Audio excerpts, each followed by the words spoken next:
नमस्कार दर्शकों। तो आप सभी को जैसा कि आपको पता है, राहु 23 सितंबर 2020 को वो अपनी उच्च राशि को छोड़कर वृषभ राशि शुक्र की राशि में जाने वाले हैं और ये यहाँ पर 12 अप्रैल 2022 तक रहेंगे। तो ये एक सफ़र है राहु का, ये 18 महीने का सफ़र है। साथ ही ये केतु का भी सफ़र है राहु के साथ साथ। तो केतु इस दौरान वृश्चिक राशि में जाएंगे यानी मंगल की राशि में, और राहु जाएंगे शुक्र अपने मित्र की राशि में, और शुक्र राहु के परम मित्र हैं। तो ये समय, ये 18 महीने वृषभ राशि और वृषभ लगन के लिए किस प्रकार से बीतेंगे, इस बारे में हम चर्चा करेंगे। तो ये वीडियो राशि और लगन दोनों के अनुसार ही है। तो अगर आपकी वृषभ राशि है या आपका वृषभ लगन है तो आप इसे देख सकते हैं। इसमें कोई दो राय नहीं कि आप अगर राशि है तो आप नहीं देख सकते या आप लगन है तो आप नहीं देख सकते।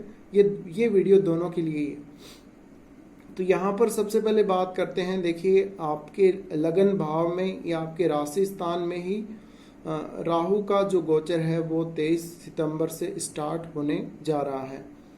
अब सबसे पहली जो बात है आपको जो नोट करना है आगे बढ़ने से पहले, वो आप ये देखिए कि आपके लगन चार्ट में या आपके राशि चार्ट में राहु कहाँ बैठे हैं, कितने डिग्री पर बैठे हैं, किस राशि में बैठे हैं, किस भाव में बैठे हैं, और उनकी दृष्टि कहाँ कहाँ पर है, और उनको कौन कौन से ग्रह देख रहे हैं, कौन कौन से ग्रहों के साथ राहु ने युति कर रखी है, और आपके लगन या राशि स्थान में कौन से ग्रह बैठे हैं जिनके साथ राहु अब ट्रांजिट में युति करने वाले हैं।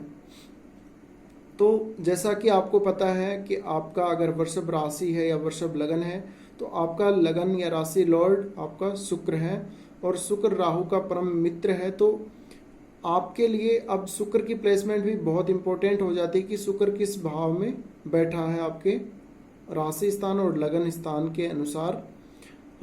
इसके अलावा आप शनि को भी देख लीजिए, क्योंकि राहु हैं वो शनिवत चलते हैं। तो देखिए, सबसे पहले बात कर लेते हैं लगन में। और जब राहु लगन में होंगे तो केतु आपके सप्तम भाव में ट्रांजिट करेंगे। सबसे पहले लगन की बात कर लेते हैं या आपके राशि स्थान की बात कर लेते हैं। देखिए, जब भी राहु का ट्रांजिट लगन में स्टार्ट होता है तो वैसे तो राहु लगन में इतना अच्छा नहीं होता, ये दिमाग को बहुत ज़्यादा भ्रमित करके रखता है। तो एक तो यहाँ पर आप बहुत ज़्यादा भ्रम में रह सकते हैं। दूसरा, आप अपने आप को लेकर बहुत ज़्यादा चिंतित रहेंगे, अपने लुक को लेकर, अपने फेस को लेकर बहुत ज़्यादा चिंतित रहेंगे। आप सोचेंगे कि जो दूसरे लोग हैं, जो दुनिया है, वो आपको मान सम्मान दे, वो आपकी तरफ अट्रैक्ट हो, वो आपकी तरफ ही ध्यान रखे ज़्यादा से ज़्यादा। यानी आप लोगों के जो एक तरह से हम कहें कि लोगों का आप केंद्र बनना चाहते हैं, लोग आपके चारों ओर होने चाहिए और आप उनके एकदम बीच में। तो आप उन लोगों के बीच में एक आकर्षण के रूप में रहना चाहते हैं, आप लाइमलाइट में हमेशा रहना चाहते हैं। यहाँ पर राहु लगन में जब आता है तो ये बहुत बड़ी बड़ी इच्छाएं आपको देता है, बड़ी बड़ी इच्छाएं, बड़े बड़े ख्वाब, और ऐसे ख्वाब जो कभी पूरे नहीं हो सकते, भले ही आप उनके लिए कितनी भी मेहनत कर लें, या फिर वो ख्वाब जो कभी भी सच नहीं हो सकते। यहाँ पर अब राशि शुक्र की है, तो शुक्र की राशि है तो आपको ये रोमांस की तरफ ज़्यादा बढ़ाएगा या आपको प्रेम संबंधों की तरफ ज़्यादा बढ़ाएगा। वैसे भी लगन का राहु अफेयर वगैरह देता है, ये आपको अट्रैक्ट करेगा अपोजिट सेक्स की तरफ, और जो पुरुष जातक हैं उनको तो विशेष रूप से करेगा क्योंकि ये शुक्र की राशि में आ रहा है वृषभ में। इसके अलावा जिन जातकों की राहु की दशा चल रही है इस दौरान, उनके लिए भी ये समय बहुत ही ज़्यादा, उनके ऊपर प्रभाव ज़्यादा रहने वाला है, उनके लिए ये समय बहुत ही विशेष रहने वाला है। तो लगन में आया हुआ राहु आपको लग्जरी चीज़ों के लिए एक तरह से वो माइंड में एक भ्रम पैदा करेगा, आपको इच्छा शक्ति देगा, बहुत ज़्यादा सोच विचारने की, इसके अलावा अगर शुक्र भी लगन में बैठा है तो आप बहुत ज़्यादा रोमांटिक होंगे, आप बहुत ज़्यादा अट्रैक्टिव फील करेंगे, आप अपोजिट सेक्स को अपनी तरफ आकर्षित करने की पूरी पूरी कोशिश करेंगे। इस दौरान लग्जरी को लेकर आपको बहुत ज़्यादा रुझान रहेगा। आपके पास बहुत अच्छा घर होना चाहिए, आपके पास बहुत अच्छी महंगी गाड़ी होनी चाहिए, आपके पास बहुत सारी सुख सुविधाएं होनी चाहिए। अब यहाँ पर अगर मान लीजिए शुक्र का संबंध पंचम भाव से बन रहा हो या शुक्र पंचम भाव में बैठा हो, तो ये लगन में आया हुआ राहु आपको पंचम भाव के रिजल्ट भी देकर जाएगा, क्योंकि इसकी दृष्टि भी पंचम भाव पे है। तो आप अगर अभी तक इंतजार कर रहे थे कि मैं किसी आर्टिस्टिक फील्ड में कब अपना नाम स्थापित करूंगा, कब मैं फेमस होऊंगा, तो वो चीज़ अब 18 महीने में आपके लिए घटित हो सकती है। यहाँ पर राहु पंचम भाव को देखेंगे तो ये पंचम भाव की क्वालिटीज़ को बढ़ा देंगे।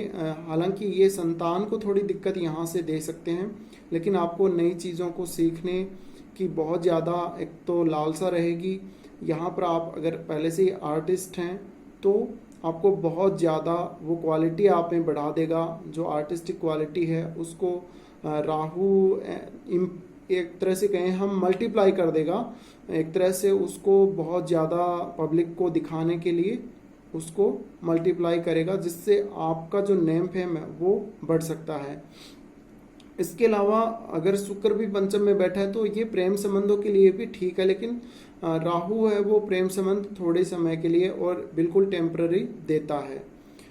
संतान पक्ष को लेकर चिंता करने की थोड़ी सी आपको ज़रूरत है। इसके अलावा और कोई मामले में आपको ज़्यादा दिक्कत नहीं आएगी पंचम हाउस संबंधी मामलों में। इस दौरान आप किसी भी प्रकार के जुए, सट्टे, लॉटरी या शेयर बाजार में अपना पैसा लगाने से पहले बहुत बार आपको सोच विचार करना होगा, क्योंकि राहु वो छाया है, वो ख्वाब है जो कभी पूरा नहीं होता, जो कभी एक्चुअल नहीं होता। तो आप अगर सोच रहे हैं कि मैं शेयर मार्केट में इतने पैसे लगा दूंगा तो इतने पैसे कमा लूँगा, या इस काम में या वहाँ पर इतने पैसे किसी को दे दूंगा तो इतना पैसा मैं वापस कमा लूँगा, ऐसा नहीं होगा बिल्कुल भी। ये केवल आपका भ्रम है। अब आप अपनी कुंडली में चंद्रमा को भी देखिए, चंद्रमा कहाँ पर है। क्या चंद्रमा अभी इस ट्रांजिट के राहु से या आपकी लगन या राशि चार्ट के राहु से पीड़ित तो नहीं है? अगर आपके लगन स्थान में ही या राशि स्थान में चंद्रमा है तो वो तो आप थोड़ा सा पीड़ित भी हो जाएगा राहु से, तो वो वहाँ पर कुछ नहीं कर पाएगा। यानी एक तो ये आपकी माताजी से आपके संबंध खराब करा सकता है अगर चंद्रमा राहु से पीड़ित हो रहा है उस कंडीशन में, या आपके माताजी को थोड़ी सी ये तकलीफ दे सकता है। इसके अलावा आपके मन को भ्रमित करने के साथ साथ आपको ये ऐसा कुछ दिखाएगा जो कभी एक्चुअल में नहीं हो सकता। जो आपके पास है वो आपके पास नहीं है, और आपके पास जो नहीं है वो आपके पास होना चाहिए या आपके पास है, ऐसा कुछ। इसके अलावा पंचम भाव से हम हमारी पास्ट लाइफ का विचार भी करते हैं, और राहु का जो संबंध है वो कहीं ना कहीं पास्ट लाइफ से आता है। तो ये पंचम भाव के पूर्व जन्म के कुछ रिजल्ट्स भी आपको ज़रूर यहाँ पर देगा।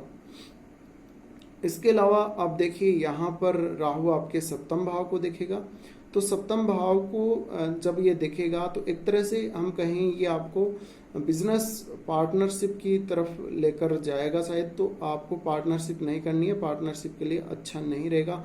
अगर आप ऑलरेडी पार्टनरशिप में हैं तो ये आपको बिल्कुल क्लियर करके छोड़ेगा, आपको एकदम से ना इधर ना उधर, बिल्कुल ये नाप तोल के कुछ चीज़ें अगर आपके पहले से गड़बड़ चल रही हैं, अगर आप बिजनेस में हैं तो बिजनेस पार्टनर्स के साथ किसी भी प्रकार का मतभेद है तो या तो आपके वो बिजनेस पार्टनर आपसे अलग हो जाएंगे या कोई नई आपकी पार्टनरशिप ऐसी हो जाएगी जहां पर बिल्कुल सब कुछ पारदर्शी होगा। ये लगन में आया हुआ राहु आपको इस 18 महीने के पीरियड में इंडिपेंडेंट बना सकता है। ये आपको आत्मनिर्भर बना सकता है, और इतना आत्मनिर्भर आपको बना सकता है कि आपको किसी दूसरे व्यक्ति के सहारे की ज़रूरत ना पड़े, पैसे के मामले में और किसी भी अन्य मामले में। अब यहाँ पर जब ये सप्तम को देख रहा है तो मैरिड लाइफ को लेके थोड़ा सा इश्यू ये क्रिएट जरूर करेगा, और यहाँ पर आपको ये बहुत ज़्यादा मिसअंडरस्टैंडिंग और कई बार ये झगड़ा या कुछ इस तरह का ये ज़रूर कुछ करवाएगा मैरिड लाइफ में। ये अशांति पैदा करेगा। ये कभी भी हस्बैंड वाइफ में अच्छी बनने नहीं देगा 18 महीने तक। अगर आपका राहु बहुत ही अच्छा है, अगर 3rd हाउस में बैठा है, अगर 6th में बैठा है, या फिर आपका 10th में बैठा है, 11th में बैठा है, तो थोड़ा सा सुधार हो सकता है। इसके अलावा देखिए यहाँ पर राहु है वो जब सप्तम भाव को देखता है तो केतु भी वहाँ पर होता है, और केतु जब सप्तम में आता है तो इस 18 महीने के पीरियड में आपका जो लाइफ पार्टनर है वो बहुत ज़्यादा स्पिरिचुअल होगा। एक तरह से हम कहें तो वो बहुत ही ज़्यादा स्पिरिचुअलिटी की तरफ जाएगा, वो धार्मिक कार्यों की तरफ उसका रुझान बढ़ेगा, और वो थोड़ा सा एक कुछ समय अपनी लाइफ का कुछ समय वो भगवान से जुड़कर निकालना चाहेगा। पूजा पाठ में बहुत ज़्यादा मन उनका लगेगा। तो इस दौरान आप अपने पार्टनर से बहुत अच्छी तरह से संबंध बनाकर रखें, अच्छी आप में अंडरस्टैंडिंग होनी चाहिए, वरना राहु यहाँ पर आपको बिगाड़ भी सकता है मैरिड लाइफ को। और जिन जातकों के बहुत ज़्यादा लड़ाई झगड़ा पहले से ही चल रहा है उनके ये तलाक जैसी स्थिति भी पैदा कर सकता है। और केतु भी यहाँ पर देखिए मंगल की राशि में है, तो ये भी जो भी करेगा केतु यहाँ पर वो अचानक करेगा। तो इस प्रकार से हम कह सकते हैं कि आपको विशेष रूप से मैरिड लाइफ को लेकर और अपने बिजनेस को लेकर थोड़ा अलर्ट होना चाहिए। इसके बाद राहु यहाँ से देखेगा आपके 9th हाउस को। तो 9th हाउस को देखेगा तो हालांकि आपको फादर के साथ थोड़े से रिलेशन खराब जरूर करवा सकता है, लेकिन फिर भी आप अगर कोशिश करेंगे अपने फादर के साथ रिलेशन अच्छे रखने की तो आप रिलेशन अच्छे रख सकते हैं। इसके अलावा यहाँ पर राहु आपके लक को बढ़ाएगा, आपको कोई लंबी दूरी की ट्रेवल देगा, लेकिन उस ट्रेवल में आपको सावधानी रखनी होगी क्योंकि आपको वो भ्रम में डाल सकता है और कोई ऐसी यात्रा करवा सकता है बहुत लंबी दूरी की जिसमें आपका पैसा भी खर्च हो जाए और आपको कुछ मिले भी नहीं। तो माफ़ करिए बीच में लाइट चली गई थी रिकॉर्डिंग के वक्त, तो मुझे ये आधा आगे का वीडियो बाद में जोड़ना पड़ा इसमें। तो देखिए यहाँ पर अब जो राहु है वो आपके लगन में ट्रांजिट तो करेगा, लेकिन यहाँ पर अब कौन कौन से ग्रहों की दृष्टि पड़ रही है, कौन सा ग्रह आपके लगन में बैठा है ऑलरेडी, उसके अनुसार अब राहु के कुछ रिजल्ट अलग हो सकते हैं। अगर आपकी राहु की महादशा चल रही है या अंतरदशा चल रही है तो ये जो राहु है जो लगन से पास होता हुआ, लगन को क्रॉस करता हुआ, लगन से जाता हुआ राहु है आपके यानी लगन के ऊपर से या आपके चंद्र राशि के ऊपर से पास होता हुआ राहु है, वो आपकी लाइफ पर बहुत बड़ा प्रभाव डालकर जाएगा 18 महीनों के दौरान। ये अचानक आपको रिजल्ट देगा, ये आपकी लाइफ को चेंज करके जाएगा और बहुत कुछ आपको अगर अच्छा हुआ तो देकर जाएगा, आपको सेल्फ डिपेंड बनाकर जाएगा। अगर आपका राहु खराब हुआ तो फिर भी इतना नुकसान नहीं करना चाहिए क्योंकि मित्र राशि में है, इसलिए आपको ज़्यादा डरने की ज़रूरत नहीं है। बस अपने आप को आपको संयमित रखना है और थोड़ा सा आपको पूजा पाठ की तरफ थोड़ा ध्यान लगाना है। बाकी आप सब कुछ यहाँ पर प्राप्त करते हुए चले जाएंगे जैसे जैसे राहु का ये ट्रांजिट आगे बढ़ेगा। और इसी के साथ आप अपना ख्याल रखिएगा। तो फिलहाल के लिए इस वीडियो में इतना ही। आप हमारे चैनल को सब्सक्राइब करें और बेल आइकन प्रेस करके आप ज़रूर रखें, जिससे हम कोई भी नई वीडियो जब आपके लिए लेकर आएंगे तो उसकी नोटिफिकेशन आपको समय पर मिल जाएगी और आप जल्द से जल्द उस वीडियो को देख सकेंगे। धन्यवाद।